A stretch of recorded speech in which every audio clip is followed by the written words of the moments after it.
Hello everyone. आज हम लोग का टॉपिक है biodegradable and non biodegradable waste. तो पहले हम लोग पढ़ेंगे बायोडिग्रेडेबल। आखिर होता क्या है बायोडिग्रेडेबल? तो पहले हम लोग उसका डेफिनेशन देखेंगे। Substance that are broken by biological process और natural process are called as biodegradable. मतलब वो पदार्थ जो खुद ही मिट्टी में गल जाता है उसे बायोडिग्रेडेबल कहते हैं। ठीक है, एग्जाम्पल सबको पता है कौन कौन सा चीज़ है जो मिट्टी में डायरेक्ट घुल जाता है। वो है फूड, वुड, पेपर एट्सेट्रा। ये सब जो है वो क्या है, बायोडिग्रेडेबल है, क्योंकि ये खुद से ही मिट्टी में गल जाते हैं। ठीक, और ये हमारे इन्वायरमेंट को कोई भी नुकसान नहीं पहुंचाते। इसका दूसरा डेफिनेशन देखेंगे। Biodegradable waste can be broken down in weeks or months by natural agents like water, oxygen, UV rays, acid rain, bacteria, microorganisms into simple compounds। ठीक, तो इसका मतलब ये हुआ कि बायोडिग्रेडेबल वेस्ट वो होते हैं जो टूट जाते हैं, कुछ हफ्तों और महीनों में वो टूट जाते हैं नेचुरल एजेंट्स के द्वारा। जैसे वाटर क्या है, ये एक नेचुरल एजेंट है। ठीक, तो water, oxygen, UV rays, acid rain, bacteria, micro organism, इन सब के द्वारा जब वेस्ट कुछ हफ्तों और महीनों में टूट जाते हैं, किसमें, सिंपल कंपाउंड्स में।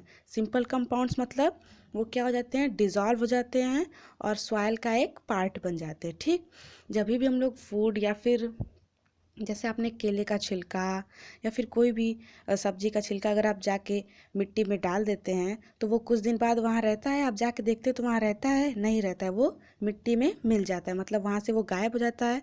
तो इसका मतलब they dissolve and becomes a part of soil. तो ये सब, ये किस चीज़ का एग्जाम्पल हुआ, बायोडिग्रेडेबल वेस्ट। ठीक, ये हमारे इन्वायरमेंट को कोई भी नुकसान नहीं पहुँचाते हैं। ठीक है, हम लोग दूसरा टॉपिक पढ़ेंगे, नॉन बायोडिग्रेडेबल वेस्ट। ठीक, तो इसका डेफिनेशन होगा, substance that can not be broken down by biological process are called as non biodegradable.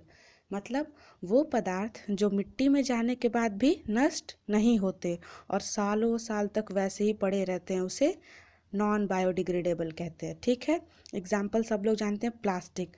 Plastic अगर हम लोग कभी भी यूज़ करते हैं और उसको ऐसे ही बाहर फेंक देते हैं मिट्टी पे, तो क्या वो वहाँ से गायब होता है?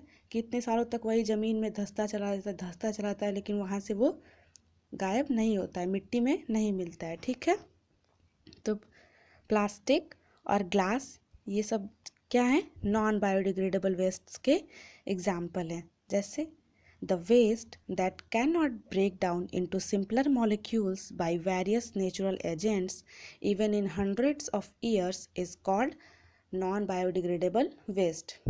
मतलब वेस्ट जो नहीं टूट सकते हैं, सिंपलर मॉलिक्यूल्स मतलब जो मिट्टी में डिज़ोल्व नहीं हो सकते हैं वेरियस नेचुरल एजेंट्स के द्वारा, बहुत सालों साल भी वो डिज़ोल्व नहीं हो सकते हैं, उसी को हम लोग क्या कहते हैं, नॉन बायोडिग्रेडेबल वेस्ट। और इसका एग्जांपल हमने बताया प्लास्टिक और ग्लास। ऐसे ही बहुत सारे एग्जांपल्स हैं। ठीक है, जैसे हम लोग केन वगैरह यूज़ करते हैं, आप जिस भी बॉटल में पानी पीते हैं, वो सब क्या है, नॉन बायोडिग्रेडेबल वेस्ट है। ठीक, और नॉन बायोडिग्रेडेबल वेस्ट होता है वो हमारे इन्वायरमेंट को बहुत सारा नुकसान पहुंचाता है। ठीक है, तो इसलिए हमें इन सब चीज़ों का यूज़ कम करना चाहिए और हमें अपने इन्वायरमेंट को क्लीन करना चाहिए। ठीक है, थैंक यू।